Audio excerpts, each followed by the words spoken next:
Nasibak ang hepe ng Tacloban PNP dahil missing in action daw ang mga tauhan niya. Sa ngayon, nasa 1,000 ang idinagdag na pulis sa lungsod, pero hindi raw sila makapanghuli ng mga nangunguha ng pagkain at iba pang gamit. Sa detalye, may live report si Ina Zara. Ina.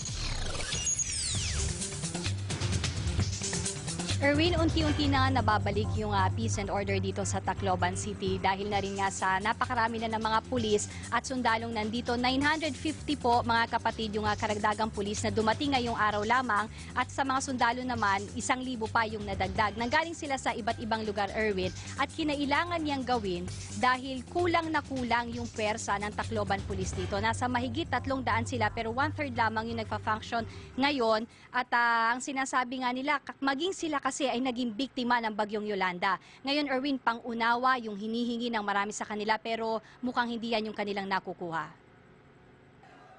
Mismo si Tacloban City Director Domingo Cabillan pa ang humarang sa mga looters na ito na gustong rumansak sa isang grocery store noong Lunes. Pero epektibo ngayong araw, sibak na siya sa pwesto dahil hanggang ngayon marami pa rin sa mga pulis Tacloban ang hindi nagre-report sa trabaho.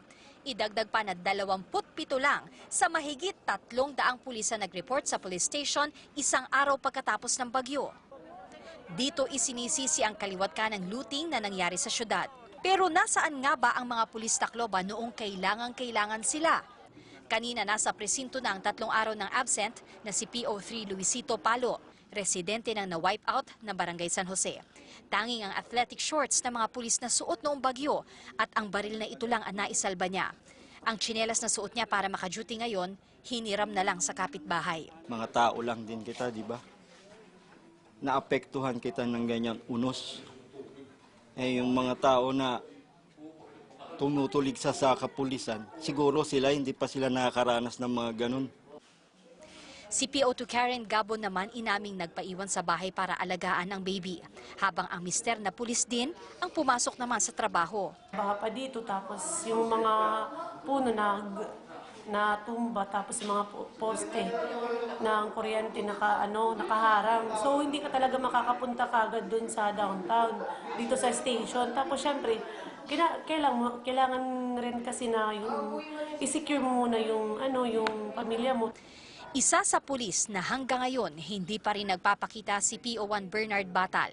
Sinubukan naming puntahan ang kanilang bahay sa tabing dagat, pero ito na ang aming nadatnan.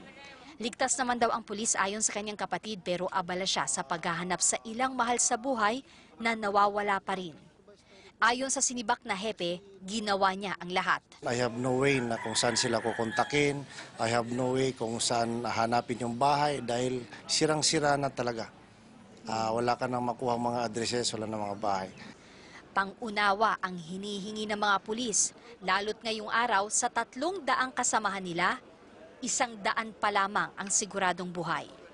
Pero sagot ni Rojas, tanggap natin na naging biktima sila, subalit may tungkulin sila di ba? So siguro excuse yan on day 0, on day 1, pero nasa day 7 na tayo di ba?